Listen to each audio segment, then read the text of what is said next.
Estoy en Jerusalén, en la ciudad antigua, de camino hacia la explanada del templo, que es donde ocurrió la principal parte de este evangelio del domingo.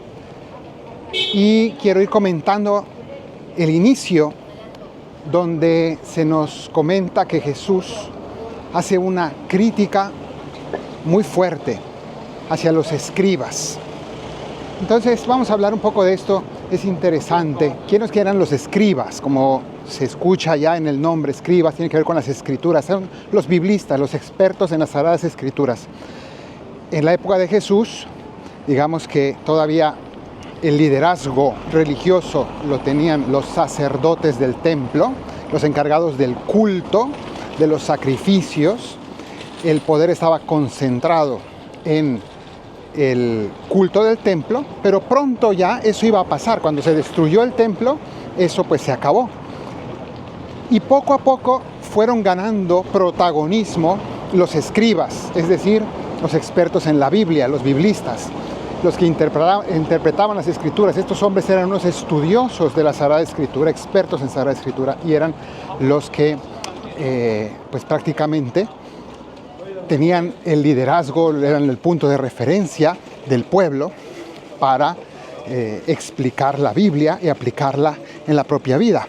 Y entonces también ellos eran una especie de clérigos, es decir, personas que tenían el liderazgo religioso prácticamente.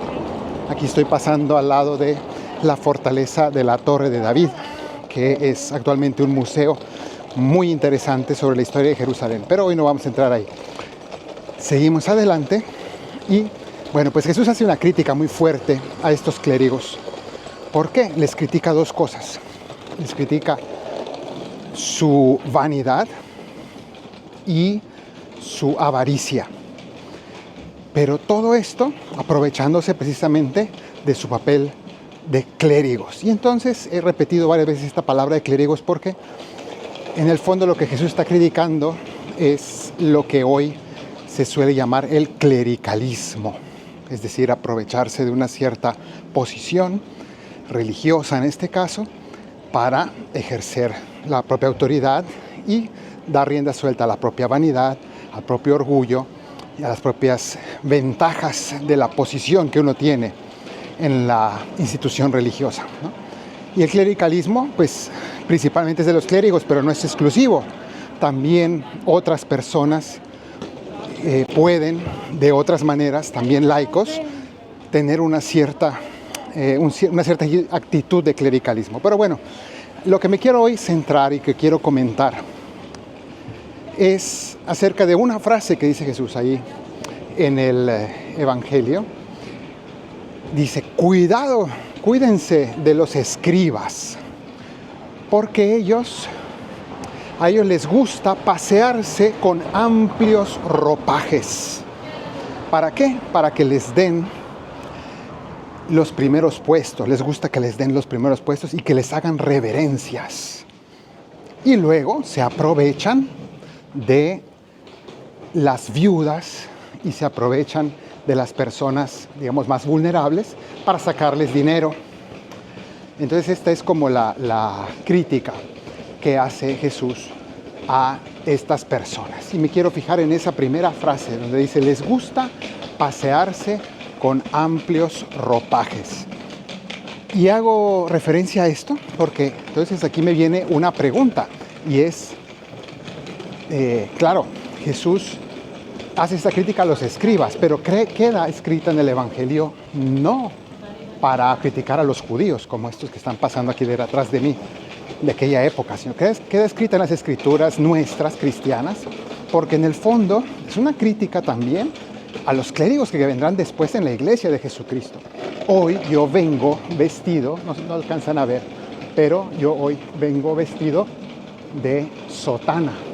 Entonces, pues digamos que la pregunta de hoy sería, ¿será que Jesús está en contra de las sotanas, de los sacerdotes que usamos sotana, que nos vestimos de esta manera? Porque efectivamente existe una postura en la iglesia también, y era más fuerte hace años, pero de todas formas sigue estando presente, en la cual algunos católicos piensan que, pues así como Jesús fue crítico con las vestimentas clericales de su época por ser un motivo de separación del pueblo de Dios, un modo en el cual pues unos se sentían superiores a otros, buscaban reverencias, como dice aquí Jesús, en el fondo crean categorías, ¿no? Miembros de la iglesia de primera categoría y de segunda categoría, personas que pierden protagonismo en la iglesia y otras que ganan protagonismo mostrándolo a través de sus sotanas o a través de sus vestimentas.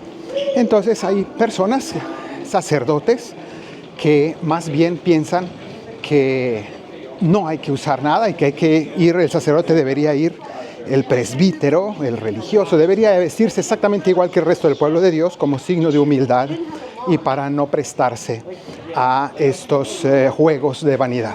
Entonces, esa es una postura y vamos a ver si eso es lo que el Evangelio nos está diciendo, porque es interesante y me parece incluso tiene algo de válido lo que estas personas dicen, pero al mismo tiempo, como ven, yo aquí vengo pues vestido de sotana porque creo que hay que analizarlo bien. Y pues una postura, ya he dicho, es esta, que es crítica y contraria con las vestimentas clericales, y otra postura, en cambio, incluso radical, también postula que no solamente el sacerdote debe ir de vestimenta clerical, sino incluso siempre de sotana. Y yo he escuchado incluso personas y sacerdotes que dicen que lo único que es realmente válido es la sotana y que un sacerdote que no usa sotana no es un buen sacerdote, y en cambio que todos los sacerdotes que usan sotana, pues esos son los verdaderos sacerdotes y los que la iglesia necesita, y que, bueno, que a final de cuentas la sotana es lo que va a mantener vivo el espíritu genuino de la fe, bueno, y cosas por el estilo, ¿no? Se idolatra incluso, ¿no?, el uso de este indumento. Entonces, aquí es mi pregunta: ¿quién de los dos tiene razón? Bueno, yo creo que en los extremos que he mencionado, ninguno de los dos tiene razón. Pero vamos a decir qué es lo que enseña la iglesia. La iglesia, primero que nada, pide que todos los sacerdotes y religiosos, almas consagradas, pero concretamente el derecho canónico pide a los sacerdotes, a los presbíteros, a los clérigos, que utilicemos siempre un distintivo clerical, no necesariamente la sotana, pero un distintivo clerical. Es decir, que nos presentemos claramente con identidad sacerdotal, que mostremos nuestra condición de sacerdotes. Y yo creo que eso es valiosísimo, es muy importante. Pero vamos a ver ahora cómo podemos compatibilizarlo con esta crítica que hace Jesús, que me parece también que es muy verdadera y muy genuina. Entonces, ¿qué es lo que podemos decir al respecto? Primera cosa, vamos a decir que el hecho de llevar un distintivo sacerdotal no es para recibir elogios ni aplausos. De hecho, ahora mismo ustedes podrán ver aquí donde me encuentro en el barrio judío de Jerusalén. Y el hecho de venir con sotana, en el contexto donde estoy, me encuentro en un país que es de mayoría judía, y la segunda o la primera minoría es la musulmana. Es decir, aquí los cristianos somos solo el 2%, y de ese 2% la gran mayoría no son católicos. Entonces, el hecho de venir de sotana no es para tener ningún privilegio, todo lo contrario, ¿no? Incluso me pone en cierto sentido en dificultad en muchos casos, pero tampoco nada gravísimo, pero sí se puede dar alguna agresión, algún insulto, ¿no?, etcétera. Entonces, esto es cada vez más real en muchos lugares también, por ejemplo de Europa, ¿no? ¿Cuál es el punto de traer un distintivo clerical? Claro, sea sotana o no, no voy a hablar ahora de eso, pero ¿cuál es el punto? Bueno, en primer lugar, cuando los sacerdotes vamos con un distintivo clerical, estamos diciéndole a toda la gente quiénes somos, y les estamos diciendo que estamos a su servicio, que nosotros estamos para servir, que nos pueden pedir en lo que necesiten, de lo que les podemos aportar. Nos pueden pedir una bendición, nos pueden pedir oraciones, nos pueden venir a contar sus problemas, pueden venir incluso a veces a pedirnos confesión, pueden simplemente pues acercarse a nosotros en cualquier momento, porque le estamos diciendo, yo no soy una persona privada, yo soy alguien que está para ti, estoy aquí para ti. Entonces, primera cosa, es un aviso que está diciendo, estoy disponible para lo que necesites. Eso es lo primero. Segundo, vamos a decir que el tener este distintivo clerical es un modo en el cual nos protegemos nosotros mismos los sacerdotes. ¿De quién? De nuestra propia condición de pecadores. Porque el hecho de presentarme siempre delante de los demás como sacerdote claramente, me recuerda a mí que tengo un deber de dar ejemplo, que tengo un deber de ser coherente, que me debo comportar, que yo no puedo descuidar mi comportamiento, mis miradas, el modo en que trato a los demás.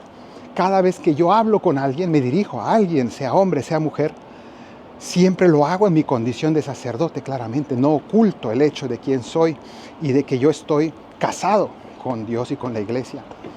Y es como más o menos el hecho de quien lleva un anillo de casado y se presenta como tal ante los demás. Pues también yo hago lo mismo. Me presento claramente como quien soy y me lo recuerdo a mí mismo. Y eso me preserva también de muchos peligros. De manera que, más que un modo de buscar privilegios, es un modo de servir y también es un modo de yo mismo recordarme siempre quién soy para los demás. Me ayuda a preservar esa identidad clara.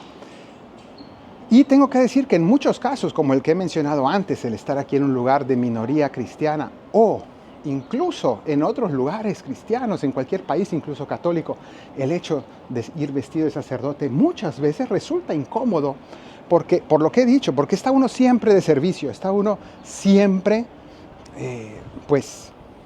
trabajando, ¿no? Entonces, ¿cuántas veces uno quisiera estar en un plan puramente privado, de decir, no, pues yo voy a salir a la calle sin preocuparme de qué están haciendo los demás, o si me ven o no me ven, ¿no? Sin embargo, el ir vestido de sacerdote siempre atraer las miradas de todos, ¿no? Y eso, pues, es cansado. Uno no pasa desapercibido en ningún lugar. Ahora mismo, pues, también porque estoy grabando, pero pues todo el mundo me está viendo, pero sobre todo porque voy de sotana, ¿no? Y así es en todos lados. Entonces eso es cansado también.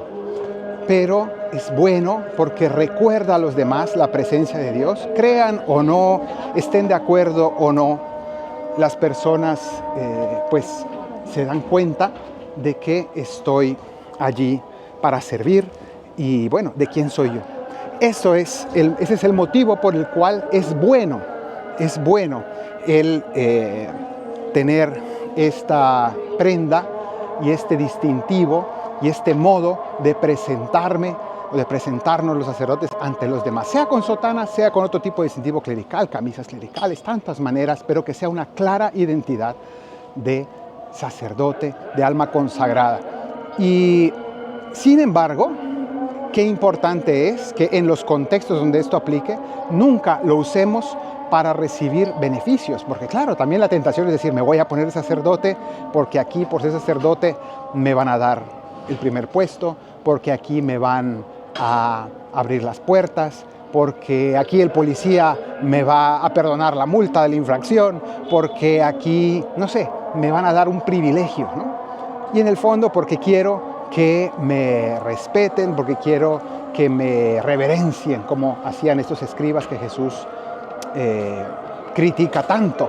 Y eso puede ocurrir, podía ocurrir sobre todo en otras épocas, pero también hoy puede ocurrir en muchos países, lugares principalmente católicos. Puede haber esa tentación de querer tener un protagonismo, en el fondo una cierta vanidad, un cierto privilegio, ¿no? Entonces, bueno, pues ahí hay que cuidarnos precisamente para no pervertir todo lo bueno que tiene esto, ¿no? Y no buscar eso, que con los ropajes uno esté buscando mayores honores y grandeces. Y es un peligro porque también en la tradición católica pues tenemos esto de que hay distintas sotanas y luego están las jerarquías y quien tiene la banda de tal color y este es de monseñor de tal nivel y este otro más, y entonces me voy mostrando como en una categoría distinta a los otros y en el fondo busco que me saluden, ¿no? Entonces esto pues hay que evitarlo a toda costa porque el espíritu evangélico está muy claro aquí en este evangelio y tenemos que cuidar el corazón para siempre imitar a Cristo en su sencillez y en su humildad y no perder el espíritu real del evangelio. Aquí, como ven, estoy enfrente del muro de los lamentos y ahora vamos a ir en esta siguiente parte a la explicación de lo que viene después, que es muy interesante, porque vamos a ver cómo Jesús hace una comparación entre esto que acaba de decir de los escribas y una mujer que encontró aquí arriba, donde vamos a ir ahora, en la explanada del templo de Jerusalén, y allí él se encuentra todo lo contrario, una persona muy distinta a la actitud de esos escribas. Y él la va a alabar, la va a reconocer delante de sus discípulos y va a mostrar cuál es el verdadero espíritu del evangelio. Allí nos lo va a enseñar y hacia ahí vamos nosotros también. Del evangelio según San Marcos. Estando Jesús sentado aquí, enfrente del arca de las ofrendas, observaba a la gente que iba echando dinero. Muchos ricos echaban en cantidad. Se acercó una viuda pobre y echó 2 reales. Llamando a sus discípulos les dijo: les aseguro que esa pobre viuda ha echado en el arca de las ofrendas más que nadie, porque los demás han echado de lo que les sobra, pero esta, que pasa necesidad, ha echado todo lo que tenía para vivir. Palabra del Señor. Las arcas de las ofrendas tenían esa forma como una trompeta, primero pues por la practicidad de echar monedas en la parte más grande, por arriba, pero también con eso se lograba un efecto de sonido, porque cada vez que alguien introducía algún tipo de moneda, eso sonaba y replicaba el sonido, lo ampliaba. Entonces se anunciaba cuánto había echado una persona, más o menos. Y por eso Jesús dice que cuando vayas a dar limosna no estés tocándolas o sonando las trompetas. No se refiere a una orquesta, se refiere precisamente a eso, hacerlo para que suene con esas trompetas de la ofrenda y que se escuche, ¿no? Y hacer como mucho, un espectáculo ahí delante de todos para que todos oigan lo que yo estoy donando al Señor. Entonces esa era la intencionalidad de Jesús al decir eso. Y bueno, pues estando precisamente él aquí, vio cómo algunos echaban muchísimo dinero, los ricos, y luego ve a esta viuda pobre. Una viuda significa una mujer desamparada, una mujer que no tiene nada en la vida, en una sociedad donde solo los hombres podían trabajar para sostener un hogar, la mujer no salía de la casa, y pues era una mujer que no tenía cómo sustentarse, una mujer desamparada. Y vemos cómo esta mujer echa 2 moneditas, las más pequeñas, 2 centavitos diríamos, 2 monedas pequeñitas. Esto nos hace pensar en 2 cosas. Primero, en que esta mujer era todo lo que ella tenía, nos dijo Jesús. Esta es la que más ha puesto porque es la que ha echado todo lo que tenía para comer. Es decir, ella no se ahorró nada, no estaba obligada a dar ninguna ofrenda. De hecho, a los más pobres no se les obligaba en la ley dar nada. Y sin embargo, ella quiso voluntariamente y sin obligación, por amor a Dios, ofrendar, ofrecer algo a Dios. Pero teniendo 2 moneditas, pudo haber dado una. Eso es interesante, el número 2, porque quiere decir que pudo haber dividido, dar la mitad. Y hubiera sido ya algo muy meritorio, pero no, ella quiso dar las 2 moneditas que tenía, todo lo que tenía para comer. Es decir, confió más en la providencia de Dios que en su propio haber, en su seguridad material. Y por tanto tuvo más confianza en Dios que en sus bienes materiales, aunque fueran mínimos. Tenía todo el derecho de aferrarse a esa monedita que le hubiera quedado, pero no. Ella lo echó todo. Y por tanto, dijo, el Señor es más generoso, el Señor es más poderoso que lo material. Y luego que Jesús, viendo lo que acababa de ocurrir ante esa mujer que nadie había notado, todos estaban viendo a los ricos que hacían ruido, y esta mujer silenciosa, nadie la vio, nadie la notó, era insignificante. Pero Jesús la hizo notar y la alabó en público. Lo que ella hizo en secreto, Jesús lo hizo público, y tan público que hasta el día de hoy en todo el mundo leemos este evangelio y admiramos a esta mujer anónima, pero que Jesús alabó. Y esto quiere decir que Dios mira desde el cielo las obras ocultas, las obras pequeñas, y las alaba, las admira. Entonces Jesús, Dios en el cielo, juzga las cosas de una manera muy distinta a nosotros. Nosotros vemos lo exterior, Dios ve lo interior y lo premia. Por tanto, pidámosle al Señor que nos dé un corazón como el de esta mujer, que en este lugar hizo ese acto de confianza, de amor a Dios, de humildad, y nos dio ejemplo a todos de lo que Dios quiere de nosotros. Que el Señor te bendiga desde Sion, el que hizo cielo y tierra, en el nombre del Padre, del Hijo y del Espíritu Santo. Amén.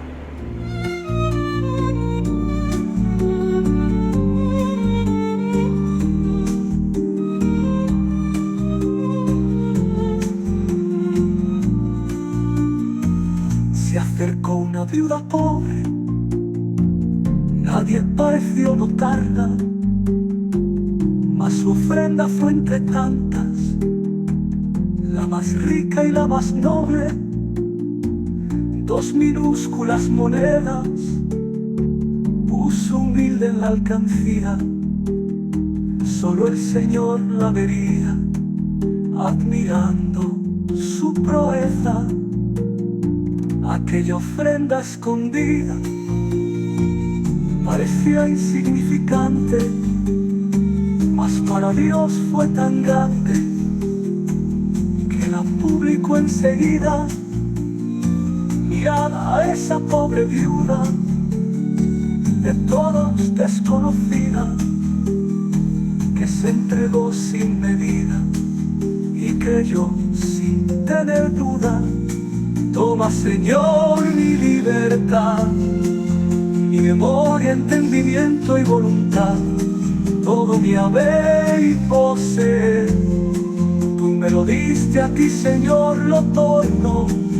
Todo es tuyo, dispón de mí según tu voluntad. Dame tu amor y gracia, que eso me basta.